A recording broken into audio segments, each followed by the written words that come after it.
ಓಂ ಶ್ರೀ ಗುರುಭ್ಯೋ ನಮಃ. ನೂಲಪುರ ನಿವಾಸಾಯ ಚಂದ್ರಶೇಖರ ಯೋಗಿನೇ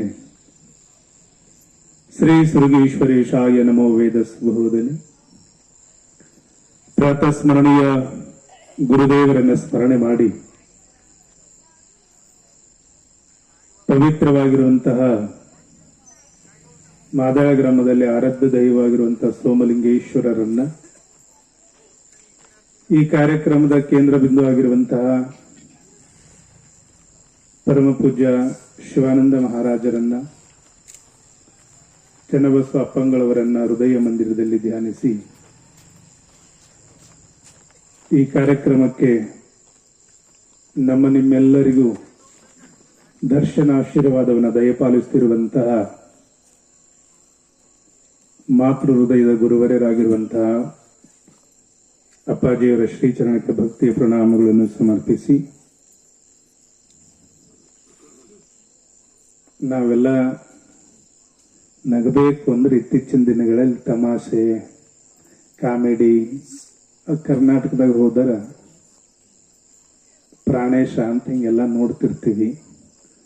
ಆದ್ರೆ ಎಲ್ಲದಕ್ಕಿಂತಲೂ ಅವ್ರು ಮೀರಿಸುವಂತ ಒಬ್ಬ ಪ್ರಾಣೇಶ ಯಾರಂದ್ರ ನಮ್ಮ ಗಿರೀಶಾನಂದ ಮಹಾರಾಜರು.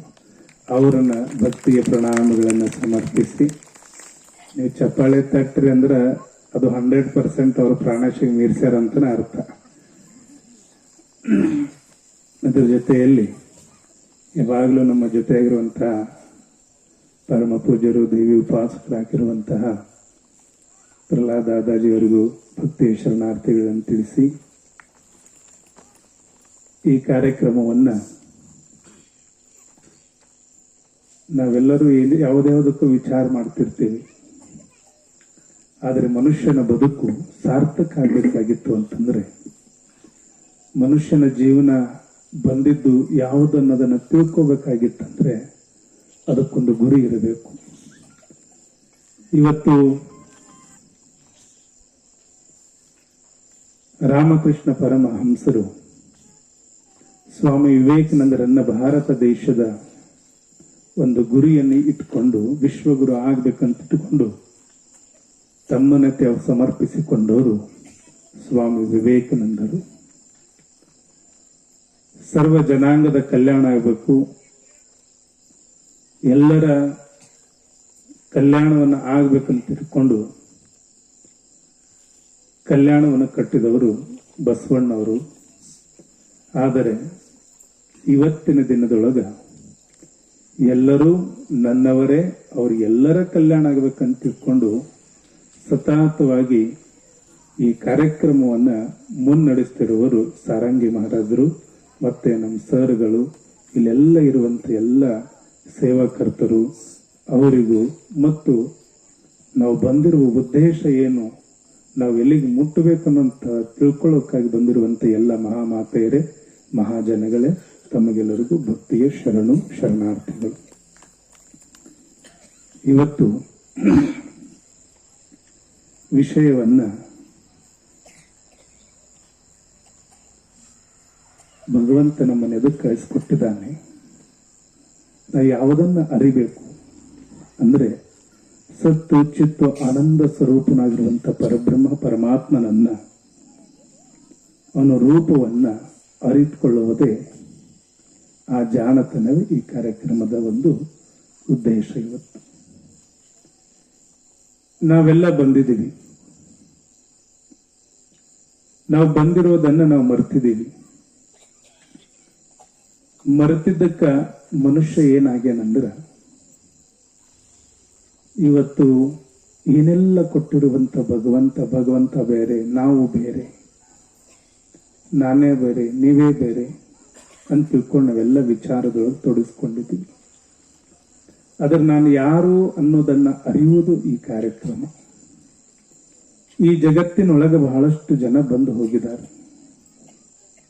ನಾನಿವತ್ತು ಆ ವಿಷಯಕ್ಕೆ ಮುಟ್ಟಕ್ಕೆ ಹೋಗಂಗಿಲ್ಲ. ಅದನ್ನ ಹೇಳಕ್ಕ ಅಪ್ಪಾಜಿ ಅದಾರ, ಗುರುಗಳು ಅದಾರ. ಇದನ್ನ ಅರಿಬೇಕಾದ್ರೆ ಏನು ಮಾಡಬೇಕನ್ನೋದನ್ನ ಒಂದಿಷ್ಟು ನಾನು ಹೇಳಿ, ನಾವು ಏನಾದ್ರೂ ಈ ಜೀವನದೊಳಗ ಪಡ್ಕೋಬೇಕಾಗಿತ್ತು, ನಮ್ಮ ನಿಜ ಸ್ವರೂಪವನ್ನು ಅರಿತಬೇಕಾಗಿತ್ತು ಅಂದ್ರ ನಾವು ಯಾರಿಗೆ ಶರಣಾಗ್ಬೇಕ್ರಿ? ರೀ ಗುರುಗಳು. ಗುರುಗಳಾದವರು ಎರಡು ಪ್ರಕಾರ. ಎಷ್ಟು ಪ್ರಕಾರ ರೀ? ಎರಡು ಪ್ರಕಾರ. ಒಂದು ಲೌಕಿಕ ವಿದ್ಯೆಯನ್ನು ಕೊಟ್ಟು ಗುರುಗಳು, ಇನ್ನೊಂದು ಪಾರಮಾರ್ಥ ವಿದ್ಯೆಯನ್ನು ಕಲಿಸುವಂತ ಗುರುಗಳು. ಆದರೆ ಗುರುಗಳಾದವರು ಹೇಗಿರ್ಬೇಕಂದ್ರೆ ಶಿಷ್ಯನ ಹೃದಯವನ್ನ ಅರಳಿಸುವಂತ ಗುರುಗಳಾಗಬೇಕು ಹೊರತಾಗಿ ಶಿಷ್ಯನ ಹೃದಯವನ್ನ ಕೆರಳಿಸುವಂತ ಗುರುಗಳಾಗಬಾರ್ದು. ಅದು ನಮ್ಮೆಲ್ಲರ ಸುದೈವ ಎಂತದಂದ್ರೆ ನಮ್ಮ ಗುರುಗಳು ಎಂತವ್ರು ಸಿಕ್ಕಾರಂದ್ರ ಹೃದಯ ಅಷ್ಟೇ ಅಲ್ಲ, ನಮ್ಮ ನಿಜ ಸ್ವರೂಪವನ್ನ ಅರಳಿಸುವಂತ ಗುರುಗಳು ಯಾರಂದ್ರ ಅದು ಗೋಡ್ಗೆರೆ ಅಪ್ಪಾಜಿಯವರು. ಅಂತಹ ಗುರುಗಳು ಸಿಕ್ಕಿದ್ದಕ್ಕೆ ನಮ್ಮ ಬದುಕು ಏನಾಗಿತ್ತು ಅಂದ್ರೆ ನಮ್ಮ ನಿಜ ಸ್ವರೂಪ ನಾವ್ಯಾರದೀವಿ. ನೀವು ನೂಲ್ ಸ್ವಾಮಿಗಳದಿರಿ ಅಂತ ನೀವು ಅನ್ಬೋದು, ಗಿರೀಶಾನಂದ ಅಪ್ಪರು ಅನ್ಬೋದು. ಆದರೆ ಈ ಜಗತ್ತಿನೊಳಗ ನಾವು ತಿಳ್ಕೋಬೇಕಾಗಿದೆ ಏನು ಅಂತಂದ್ರೆ, ಇಲ್ಲಿ ಒಮ್ಮೆ ಹುಟ್ಟುತ್ತದ, ಅದು ಒಮ್ಮೆ ಸಾಯ್ತದ. ಏನ್ರಿ? ಒಮ್ಮೆ ಹುಟ್ಟ್ಯದ, ಒಮ್ಮೆ ಸತ್ತದ. ಇನ್ನೊಂದು ಹಗಲೆಲ್ಲ ಹುಟ್ಟುತ್ತದ, ಮತ್ತ ಹಗಲೆಲ್ಲ ಏನ್ರಿ? ಸಾಯ್ತದ. ಅದು ಹುಟ್ಟು ಇಲ್ಲ, ಅದು ಸತ್ತು ಇಲ್ಲ. ಅದು ಯಾವುದು ಅಂದ್ರೆ ಆತ್ಮ. ಈ ಆತ್ಮ ಜ್ಞಾನವನ್ನ ಅರಿಯೋದನ್ನೇ ಅದಕ್ಕೆ ಬ್ರಹ್ಮ ಜ್ಞಾನ ಅಂತ ತಿಳ್ಕೊಂಡು ನಾವು ಹೇಳಬಹುದು. ಇದು ಒಮ್ಮೆ ಹುಟ್ಟದ, ಒಮ್ಮೆ ಸಾಯ್ತದ ಅಂದ್ರೆ ಅದು ಮನಸ್ಸು. ಈ ಮನಸ್ಸು ಒಮ್ಮೆ ಹುಟ್ಟ್ಯದ. ನಾವು ಯಾವಾಗ ಹುಟ್ಟಿದ್ವಿ?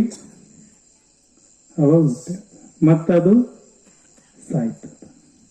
ಆದ್ರೆ ಮನಸ್ಸು ಹೇಗಿದೆ ಅಂದ್ರ ಯಾವುದನ್ನ ಅರಿಬೇಕಂತ ತಿಳ್ಕೊಂಡು ನಾವು ವಿಚಾರ ಮಾಡ್ತಿರ್ತೀವಲ್ಲ, ಅದಕ್ಕೆ ಅರಿಯುವುದಕ್ಕೆ ಅದನ್ನು ಬಿಡೋದಿಲ್ಲ.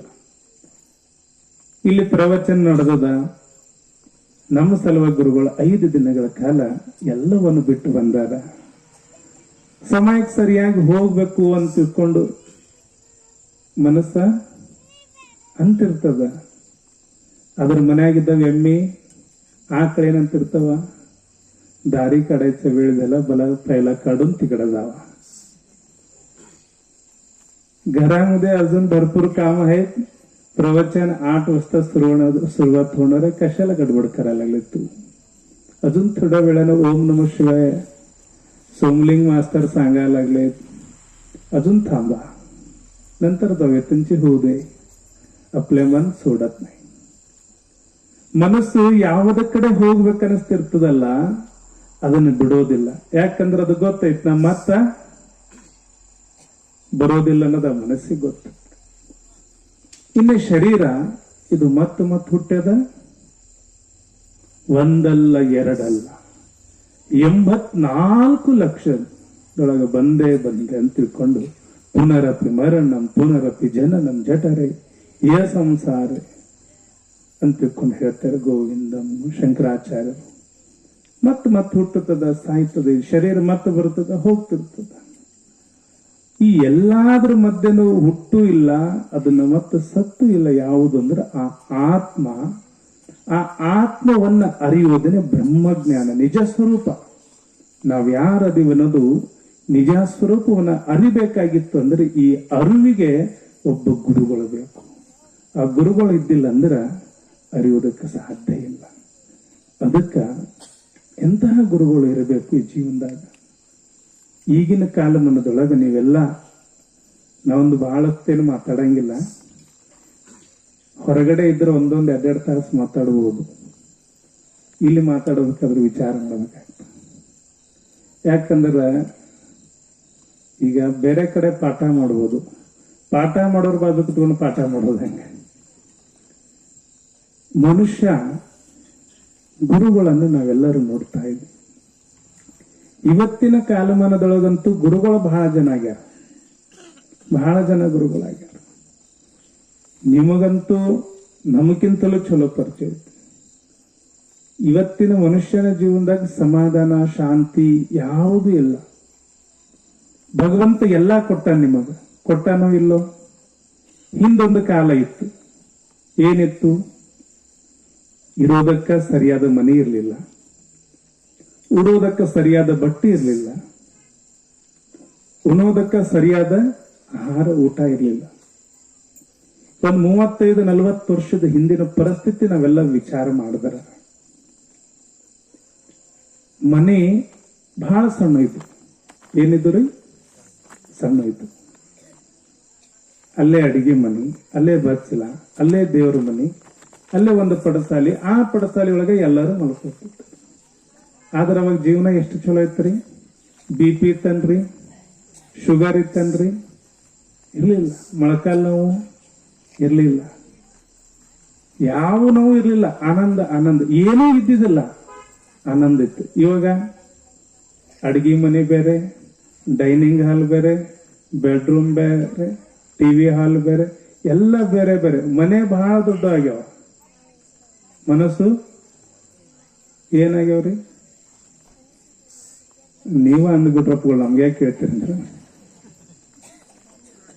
ನಮಗೆಲ್ಲ ದೊಡ್ಡವಾಗ್ಯಾವ, ಮನಸ್ಸು ಸಣ್ಣದಾಗ್ಯತ್ತು. ಯಾಕ ಅಂತ ಕೇಳಿದ್ರೆ ನಾವು ಯಾವ್ದು ಸಲುವಾಗಿ ಬಂದಿವಲ್ಲ ಅದನ್ನ ಮರ್ತಿದ್ವಿ. ಅವಾಗ ಏನಾಗ್ತಂದ್ರ ಗುರುಗಳ ಕಡೆ ಹೋಗ್ತಿದ್ವಿ, ಈಗೂ ಹೋಗ್ತಿರಿ, ಈಗೂ ಹೋಗಂಗಿಲ್ಲ ಅಂತಲ್ಲ.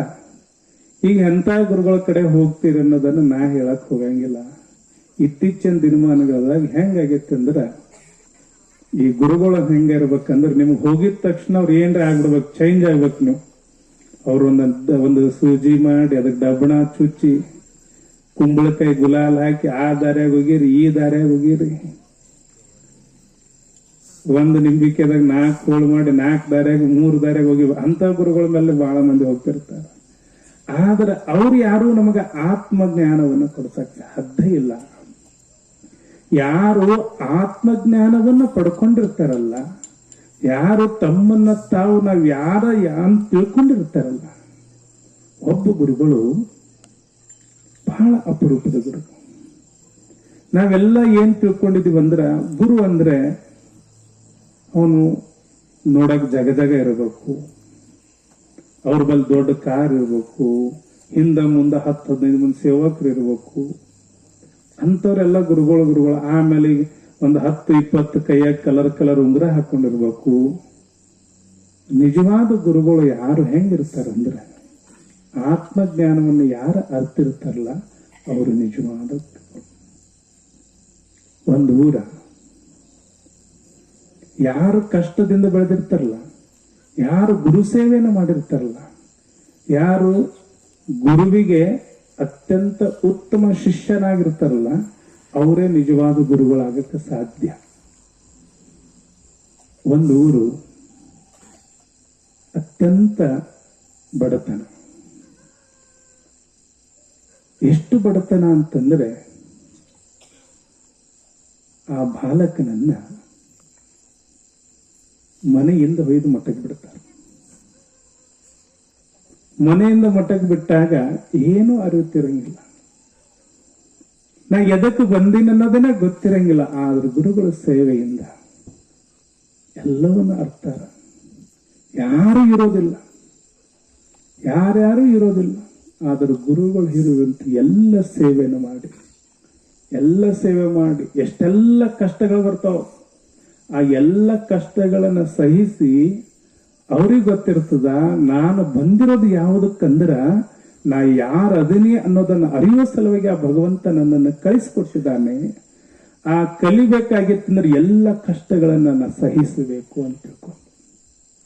ಈಗೊಂದು ಮೂರ್ತಿ ಮಾಡ್ತೀವಲ್ಲ, ನೀವೆಲ್ಲ ಪೂಜಾ ಮಾಡ್ತೀರಿ. ದೇವರು ಪೂಜಾ ಮಾಡ್ಬೇಕಂದ್ರ ಶಿಲ್ಪಿ ಎಷ್ಟು ಪೆಟ್ಟು ಹೊಡೆದಿರ್ತಾನ್ರಿ? ಶಿಲ್ಪೆ ಕಟ್ಟದಿರ್ತಾನೆ. ಕಟ್ಟಿಗೆ ಸಲುವಾಗಿ ಏನಾದ್ರೂ ಸ್ವಲ್ಪ ಅದನ್ನ ಬೆರೆಸ್ ಬಿಟ್ರಂದ್ರ ತಂದು ಪೂಜೆ ಮಾಡ್ತೀರ? ನೀವು ಪೂಜಾ ಮಾಡಂಗಿಲ್ಲ, ಏನು ಮಾಡಂಗಿಲ್ಲ. ಆದ್ರ ಆ ಇರುವಂತ ಎಲ್ಲ ಕಷ್ಟಗಳನ್ನ ಸಹಿಸಿ ಗುರುಗಳ ಕೊಟ್ಟಿರುವಂತ ಮಾತುಗಳನ್ನ ಪ್ರತಿಯೊಂದು ಪಾಲಿಸಿ, ಎಷ್ಟೋ ಕಷ್ಟಗಳ ಬರ್ತಾವ.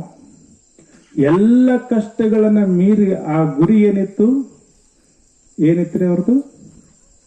ನಾ ಎದಕ್ಕೆ ಬಂದಿದ್ದೀನಿ, ನಾನು ಎದಕ್ಕೆ ಬಂದೀನಿ. ನೀವೆಲ್ಲ ನೋಡ್ರಿ, ಈಗೆಲ್ಲ ಗುರುಗಳ ಕಡೆ ಹೋಗ್ತೀರಿ, ಗುರುಗಳ ಕಡೆ ಹೋಗ್ತೀರಿ, ಅವ್ರು ಹೇಳ್ತಾರೆ. ಯಾರೋ ಒಬ್ರು ಗುರುಗಳ ಹತ್ರ ಹೋದ್ರು, ಅಪ್ಪವ್ರೆ ಮದುವೆಯಾಗಿ ಒಂದು 5-6 ವರ್ಷ ಆಯ್ತು, ಮದುವೆಯಾಗಿ 5-6 ವರ್ಷ ಆಯ್ತು. ಏನಂತ ಕೇಳ್ತಾರ? ನೋಡಿ, ನೀವು ನಮ್ಕಿಂತ ಚಲೋ ನಿಮ್ಗೆ ಗೊತ್ತಾಗ್ಬಿಟ್ಟಿತ್ತು. ಮದುವೆಯಾಗಿ 5-6 ವರ್ಷ ಆಯ್ತು ಅಂದ್ರೆ ನಿಮ್ ಮಕ್ಕಳಾಗಿಲ್ಲ ಅಂತ ನಿಮ್ಗೆ ಗೊತ್ತಾಗ್ಬಿಡುತ್ತೆ. ಗುರುಗಳಂದ್ರು ಮಕ್ಕಳಾಗಿಲ್ಲ, ಹಂಗಿದ್ರು ಒಂದು ತೆಂಗಿನಕಾಯಿ ತುಂಬ ಒಂದಿಷ್ಟು ಪೂಜಾ ಮಾಡಿ. ಎಷ್ಟು ದಿವ್ಸ ಪೂಜಾ ಮಾಡ್ಬೇಕ್ರಿ? ಎಷ್ಟು ದಿವ್ಸ ಪೂಜಾ ಮಾಡ್ಬೇಕ್ರಿ? ಯಾರಿಗೆ ಕೇಳ್ತಾರ? ಗುರುಗಳಿಗೆ ಕೇಳ್ತಾರ. ಗುರುಗಳಂದ್ರು ಒಂದು 48 ದಿವ್ಸ ಪೂಜಾ ಮಾಡು. 49ನೇ ದಿವ್ಸಕ್ಕೆ ಬಂದೇ ಬಿಡ್ತಾರ ಮಠಕ್ಕೆ. ಅಪ್ಪೋರ 48 ದಿವ್ಸ ಮಾಡಂದ್ರೆ ಇನ್ನೂ ಏನು ಆಗಿಲ್ಲ. ಇನ್ನೊಂದು 108 ದಿವ್ಸ ಪೂಜಾ ಮಾಡ್ರಿ ಅಂದ್ರೆ 3 ತಿಂಗಳು ಪೂಜಾ ಮಾಡಿ ಮತ್ತೆ ಬರ್ತಾರ. ಯಾಕಂದ್ರ ಗುರುಗಳು ಕೊಟ್ಟಿರುವ ಮಹತ್ತಿನ ಮೇಲೆ ಇವರಿಗೆ ಅಚಲವಾದ ನಂಬಿಕೆ ಇಲ್ಲ, ನಿಷ್ಠೆ ಇಲ್ಲ, ಶ್ರದ್ಧೆ ಇಲ್ಲ. ಆದ್ರೆ ಅವ್ರು ಹೆಂಗ್ ಮಾಡ್ಲಿಲ್ಲ. ಗುರುಗಳು ನೀನು ಆತ್ಮಜ್ಞಾನಿ ಆಗ್ಬೇಕಂದ್ರೆ ನೀನು ಸೇವೆ ಮಾಡ್ಬೇಕು, ಯಾರು ಏನ್ ಅಂದ್ರೂ ಕೂಡ ನೀ ಅನ್ನಿಸ್ಕೋಬೇಕು. ನೀ ಯಾರು ಏನಾದ್ರೂ ಅನ್ಲಿ, ಏನಾದ್ರೂ ಮಾಡ್ಲಿ, ಆದ್ರೆ ನೀನೇನಾಗ್ಬೇಕು? ಆತ್ಮಜ್ಞಾನಿ ಅಂತ. ಅಪರೂಪದ ಗುರುಗಳು ಹೇಳಿರುವಂತ ಪ್ರತಿ ಒಂದು ಮಾತನ್ನು ಕೂಡ ಸ್ಮರಣೆಯನ್ನು ಮಾಡಿ ಮಾಡಿ ಮಾಡಿ ಎಲ್ಲ ಕಷ್ಟಗಳನ್ನ ಸಹಿಸಿ ಮುಂದೆ ಅವ್ರು ಏನಾಗ್ತಾರ ಅಂತ ತಿಳ್ಕೊಂಡು ಹೇಳಿದರೆ, ಪರಮ ಪೂಜ್ಯ ವೇದಾಂತ ಕೇಸರಿ ಮಲ್ಲಿಕರಾಜನ ಅಪ್ಪುಗಳವರ ಹೃದಯವನ್ನ ಗೆದ್ದಿರುವಂತ ಮಲ್ಲಯ್ಯ ಅಪ್ಪುಗಳಾಗ್ತಾರ. ಅವರೇ ಗೋಡಿಗಿರಿಯ ಮಲ್ಲಯ್ಯ ಅಪ್ಪು. ನಾವೆಲ್ಲ ಅವ್ರದ್ದು ನೋಡ್ತೀವಿ. ಒಂದೊಂದ್ಸಲ ನಮ್ಗೆ ಎಷ್ಟು ವಿಚಾರ ಮಾಡ್ತೀವಿ ಅಂದ್ರ, ಗುರುಗಳಾದ್ರೆ ಹೇಗಿರ್ಬೇಕಪ್ಪ.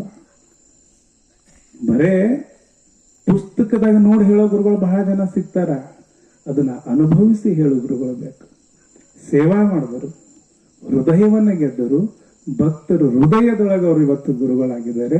ಭಕ್ತರು ಹೃದಯವನ್ನ ಅರಳಿಸುವಂತ ಗುರುಗಳಾಗಿದ್ದಾರೆ. ಆತ್ಮಜ್ಞಾನವನ್ನ ಬಲ್ಲುವಂತ ಗುರುಗಳಿಂದ ನಾವು ಆತ್ಮಜ್ಞಾನದ ಪ್ರವಚನ ಕೇಳಕತ್ತೀವಲ್ಲ, ನಮ್ ಎಲ್ಲರ ಸೌಭಾಗ್ಯ ಅಂತ ತಿಳ್ಕೊಂಡು ನಾನು ಭಾವಿಸಿ ಇವತ್ತು ಜೀವನದೊಳಗ ದಾಸರು ಹೇಳ್ತಾರೆ, ಇದು ಭಾಗ್ಯವಯ್ಯ, ಇದು ಭಾಗ್ಯವಯ್ಯ, ಇದು ಭಾಗ್ಯವಯ್ಯ ಅಂತ ತಿಳ್ಕೊಂಡು ಈ 2026ನೇ ಇವತ್ತೆಷ್ಟು ತಾರೀಕ? 12 ತಾರೀಕು. ಯಾವುದು ಸೌಭಾಗ್ಯ? ಬಂಗಾರ ರೇಟ 60,000 ರೂಪಾಯಿ ಆಗೈತಿ. ಒಂದ್ ತೊಲಿಗೆ 60,000 ರೂಪಾಯಿ.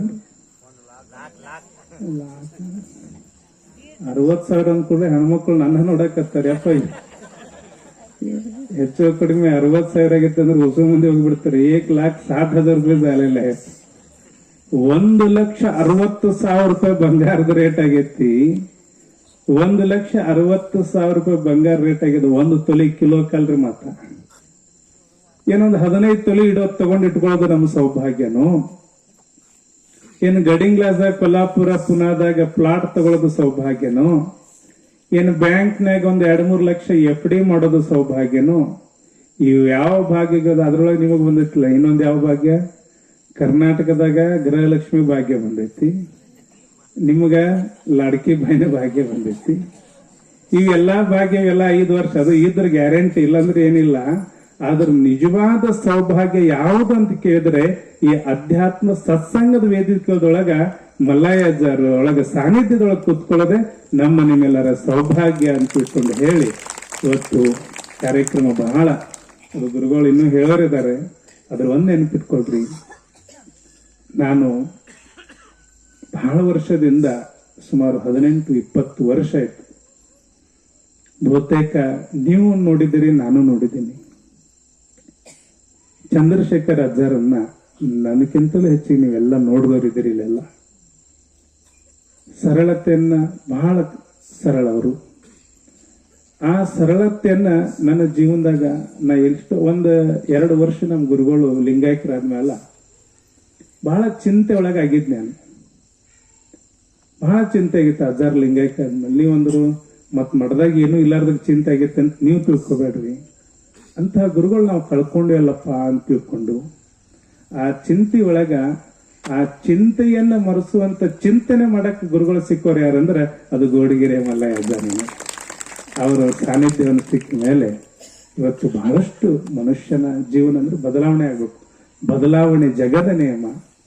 ಯಾಕಂದ್ರೆ ಆತ್ಮಜ್ಞಾನದ ಬಗ್ಗೆ ಇವತ್ತು ನಾವ್ ಯಾರಾದ್ರೂ ನಮ್ಮ ಸ್ವರೂಪ ಅಂತ ಹೇಳಿದ್ರಿ ಇವತ್ತು ವಚನ. ಇವತ್ತಿನ ನಿಜಗುಣ ಶಿವಯೋಗದ ನಮ್ಮ ಸ್ವರೂಪ. ಆ ನಮ್ಮ ಸ್ವರೂಪವನ್ನು ತಿಳಿಸ್ಕೋಬೇಕಂದ್ರೆ ಈಗ ನಾವು ನೋಡ್ರಿ, ನಾವು ಈಗೆಲ್ಲ ನೀವು ಬರ್ಬೇಕಾದ್ರೆ ನೋಡ್ಕೊಂಡು ಬಂದಿರಿಲ್ಲ, ನೀವು ಬರ್ಬೇಕಾದ್ರೆ ನೋಡ್ಕೊಂಡ ಬಂದಿರಿಲ್ಲ,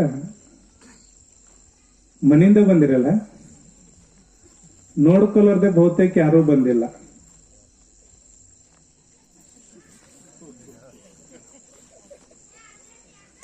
काय बघूनಲ್ಲ तुम्ही ನೀವನ್ನ ಕತ್ತೀರಿ ಅಜ್ಜಗಳ ನಾವು ನೋಡೋದು ನೀವು ಯಾವಾಗ ನೋಡಿರಿ ಅಂತ ನನಗೆ ಕೇಳ್ಕೊಂಡ.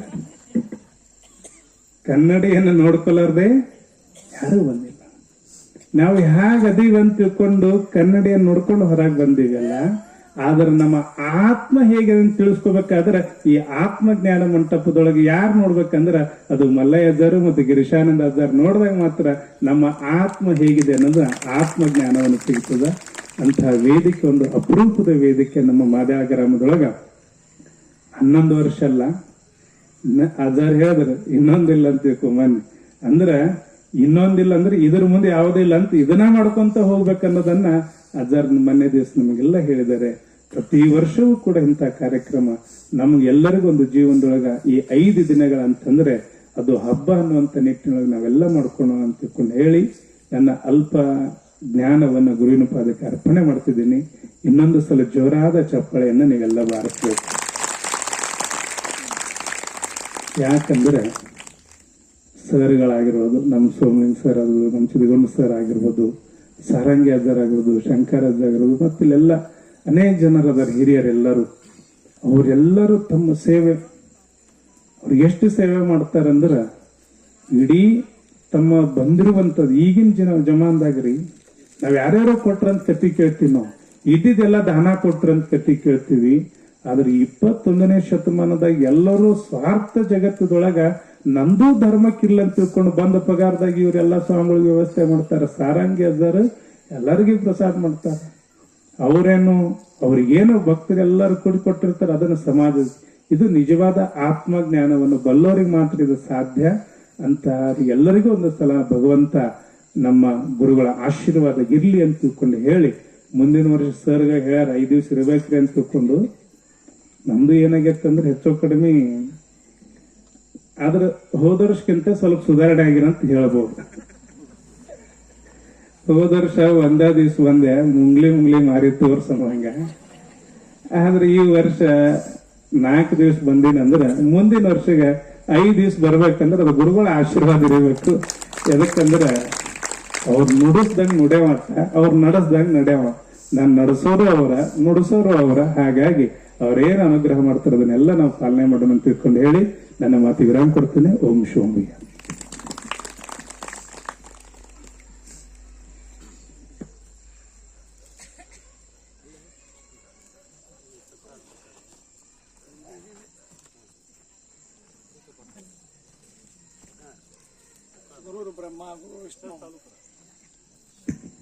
गुरुर ब्रह्मा गुरु विष्णू गुरुर्देव महेश्वरा गुरुर साक्षात परब्रह्म तस्मै श्री गुरुवे नमः. सुरगेश्वर मठाचे गुरु म्हणजे आमच्या पूर्ण अत्यंत कमी कालावधीत आमच्या कडिंगज तालुक्यातच फक्त नव्हे तर फक्त 10 वर्ष झाले ते त्यांचा भट्टाभिषेक होऊन, तरी सुद्धा या 10 वर्षामध्ये फक्त कडिंगज तालुक्यात संपूर्ण कडिंगज तालुका, जिल्हा, महाराष्ट्र, कर्नाटक या संपूर्ण सीमा भागामध्ये एक सामाजिक क्रांतिकारी असे संत आहेत. केवळ एक 10 वर्षाच्या कालावधीत संपूर्ण त्यांनी मठाचं परिवर्तन केलेलं आहे. त्याचप्रमाणे परिवर्तन करणारे समाज परिवर्तनशील असे एक महान संत, त्यांच्या हस्ते अनेक विविध उपक्रम चालू आहेत. पादयात्रा, कुंभमेळा, सध्या आता झाला येड्डूरला तो सामूहिक विवाह, सामूहिक गुगळोत्सव, असे अनेक विविध समाज उपयोगी उपक्रम राबवले जात आहेत. त्याचबरोबर त्यांच्या अमृतवाणीद्वारे समाजाचं परिवर्तनाचं कार्य चालू आहे. अशा या परमपवित्र महान अशा अवतारे सद्गुरूंचा चरण स्पर्श आमच्या गावी गेल्या वर्षी एकदा झाला होता, एकच दिवस. यावर्षी 4 दिवस त्यांचा चरण स्पर्श झाला. त्यांच्या अमृतवाणीनं त्यांनी आमचं जीवन, आमच्या सर्व सद्भक्तांचं जीवन मन कृतार्थ केलं. त्याबद्दल त्यांचं आम्ही सर्व सद्भक्तांच्या वतीनं हार्दिक आभार मानतो. आभार मानण्यापेक्षा ऋण व्यक्त करतो, कारण आभार मानणं मी खूप लहान आहे त्यांच्या ज्ञानाच्या दृष्टीनं. त्यांचं सदैव आम्ही त्यांच्या ऋणात राहू याची ग्वाही देतो. त्याचप्रमाणे पुढच्या वर्षी 5 दिवस याच सत्संगामध्ये रंगपंचमीपासून नवमीपर्यंत सर्व सद्भक्तांच्या वतीनं मी कळकळीची अत्यंत हृदयपूर्वक त्यांना विनंती करतो की त्यांनी इथंच थांबून त्यांच्या अमृतवाणीचा वर्षाव करावा आणि आमचं जीवन भाग्य करावं, याबद्दल अशी मी त्यांना पुन्हा पुढच्या वर्षाची साठी विनंती करतो, आमंत्रण देतो. आमच्या रूढी परंपरेप्रमाणे मान सन्मान करणं हे आपल्या सर्व सद्भक्तांचं कर्तव्य आहे. त्याप्रमाणे मी सन्मान करू इच्छितो, तो त्यांनी स्वीकारावा अशी विनंती.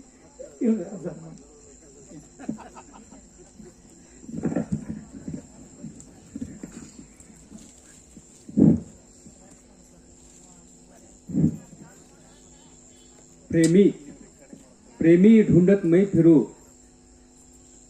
मिला न कोई कहाँ, प्रेमी को प्रेमी मिले, विषीचे अमृत होय. संत कबीराचं वचन. 2 ज्ञानी माणसं, 2 विद्वान माणसं एकमेकांना भेटल्यानंतर जो आनंद होतो तो समानशीले व्यसने सुसख्यम अशा पद्धतीने म्हटलेलं आहे.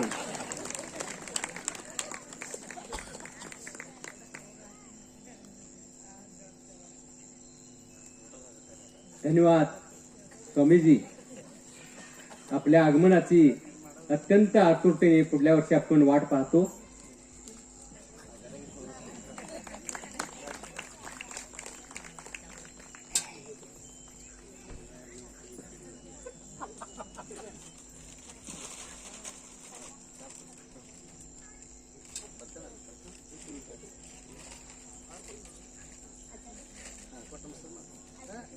महाराष्ट्र ही संतांची भूमी आणि त्याचबरोबर पराक्रमाची भूमी. या महाराष्ट्रामध्ये जे जे होऊन गेले वीर पुरुष, त्या सर्व वीर पुरुषांचे आराधक होते देवता. मग ते छत्रपती शिवाजी महाराज असोत किंवा राणा प्रतापसिंह असोत, अशी ही देवता आराधक, देवता उपासक असणारे महापराक्रमी असतात. असे आपल्याला लाभलेले देवी पुरुष, देवी आराधक, देवी उपासक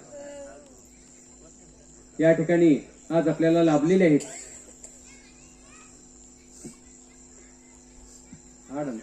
हाड दिवशी शेवट म्हणावर